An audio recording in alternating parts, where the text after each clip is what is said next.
Shalom saudara, video kali ini saya buat atas permintaan salah satu subscriber atau penonton setia dari video-video saya. Dan dia mengusulkan, Pak, tolong bahas satu topik bagaimana cara membedakan antara keinginan Tuhan dengan keinginan diri sendiri. Saudara harus diakui bahwa seringkali dalam perjalanan hidup kita, walaupun hati terdalam kita ingin supaya kita hidup sesuai keinginan Tuhan, namun seringkali keinginan diri sendiri itu menyusup. Syukur-syukur kalau itu keinginan kita sama dengan keinginan Tuhan.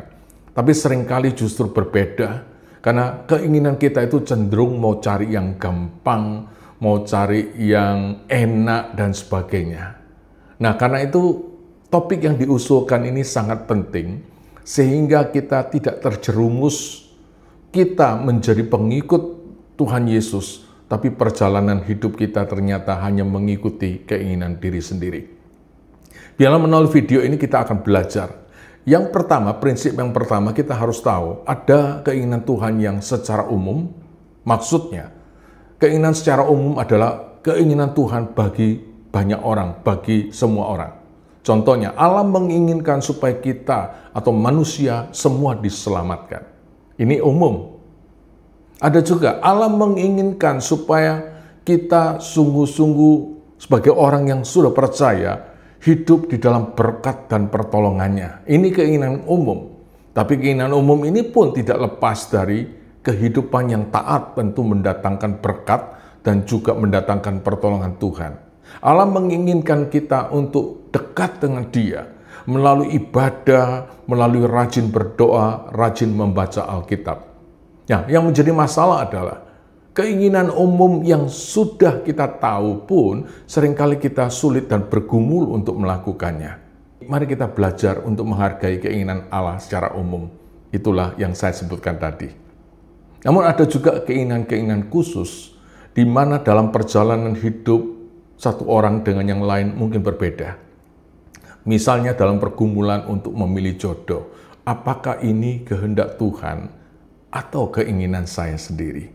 Dalam memilih sebuah pekerjaan, kita berdoa, Tuhan tolong pimpin saya supaya saya menemukan, saya mendapatkan, saya melakukan pekerjaan ini seperti yang Kau inginkan. Itu perlu satu pergumulan di hadapan Tuhan untuk memutuskan. Kenapa ini sangat penting? Walaupun kita memutuskan, setiap keputusan, apapun itu keputusan itu, selalu ada yang namanya akibat berupa pengalaman hidup. Dan seringkali kita tidak sadar, seringkali kita tidak sabar, kemudian kita mengambil sebuah kesimpulan jika hal itu pengalaman yang tidak enak, pengalaman yang tidak kita sukai, kita kemudian komplain di hadapan Tuhan, kita merasa, Tuhan, saya sudah ikut keinginan Tuhan, kenapa terjadi ini, kenapa terjadi itu. Nah, kita akan belajar beberapa prinsip yang perlu kita pegang untuk kita bisa mengikuti keinginan Tuhan.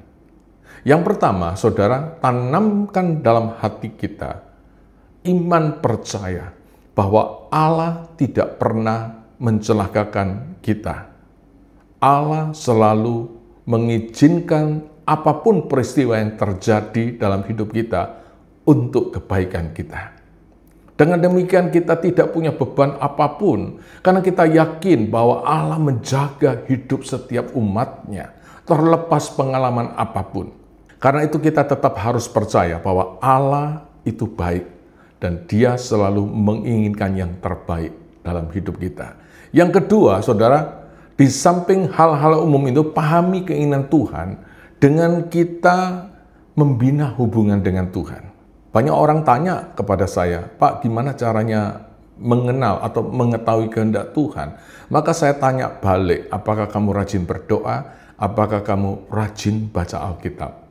Jika belum, silakan kamu lakukan itu dulu. Makin kita mengenal isi hati Allah melalui firman-Nya, maka makin sedikit pertanyaan-pertanyaan yang kita tanyakan kepada Dia. Karena kita tahu, oh ternyata Allah maunya begini.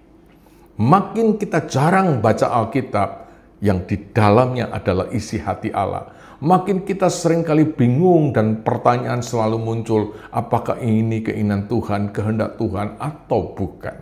Karena itu sangat penting membina hubungan dengan Tuhan. Dengan membina hubungan dengan Tuhan, maka itu juga memperkuat langkah pertama untuk kita tetap percaya bahwa Allah tidak pernah mencelakakan hidup kita dan selalu memberikan yang terbaik bagi orang yang mengasihi Dia.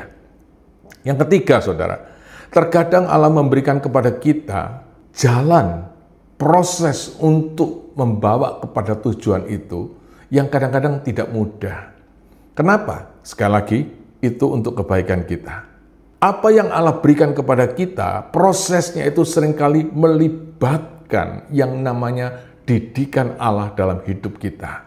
Yang seringkali didikan itu secara keinginan kita tidak cocok, kedagingan kita tidak merasa nyaman. Tapi sebenarnya itu adalah proses didikan sebelum Tuhan memberikan atau membawa kepada apa yang Dia inginkan dalam hidup kita. Sehingga ketika kita sadar bahwa kita sedang dalam jalan keinginan Tuhan untuk melakukan apa yang Tuhan inginkan, jangan langsung berpikir bahwa segalanya pasti seperti jalan tol, beres, dan sebagainya. Karena di dalamnya ada proses-proses pembentukan, khususnya pembentukan karakter dan iman kita, untuk membuat kita makin teguh dan percaya dan memiliki karakter Kristus ketika kita mencapai atau mendapatkan apa yang Tuhan inginkan dalam hidup kita. Karena prinsip ini sangat penting, saudara. Mari kita pegang ini, jangan gampang menyerah. Ya. Yang berikutnya, agar tidak salah, tanamkan segalanya berdasarkan hati yang taat. Bukan ukurannya mudah atau sulit, senang atau tidak senang. Karena semua itu ada proses. Proses yang membawa kita kepada tujuan yang Allah inginkan, apa yang Allah inginkan. Tapi proses itu, seperti poin sebelumnya, itulah menyangkut karakter dan iman kita. Karena itu jangan pernah putus asa, jangan pernah kita menyerah apapun yang terjadi, dan jangan berhenti di tengah jalan ketika engkau tahu, meyakini bahwa ini adalah keinginan Allah dan saya harus komit terus untuk melakukannya. Yang terakhir, belajarlah mentaati apa yang sudah kita tahu. Itulah keinginan Allah secara umum maupun khusus. Kadang keinginan Allah secara umum yang tadi saya sebutkan bagian pertama, kita pun meninggalkan begitu saja, kita enggan untuk melakukannya, kita malas untuk memperjuangkan, lalu kita tanya apa yang Tuhan inginkan selanjutnya. Saudara, belajar menghargai, sehingga kita tidak mudah terjebak pada pertimbangan-pertimbangan dalam menentukan keinginan Tuhan dan keinginan kita, hanya cuma kepingin tahu. Tapi tanamkan dalam hati kita, Tuhan, saya ingin tahu karena saya ingin taat kepada Tuhan. Karena saya tahu apa yang Tuhan inginkan, itu yang terbaik dalam kehidupan saya. Kiranya renungan ini bisa menolong kita untuk kembali membedakan antara keinginan Tuhan dengan keinginan sendiri. Untuk memperjuangkan, mempertahankan keinginan Tuhan apapun yang terjadi. Karena kita tahu kita punya Allah yang baik, yang selalu memberikan yang terbaik untuk kita semua. Tuhan Yesus memberkati.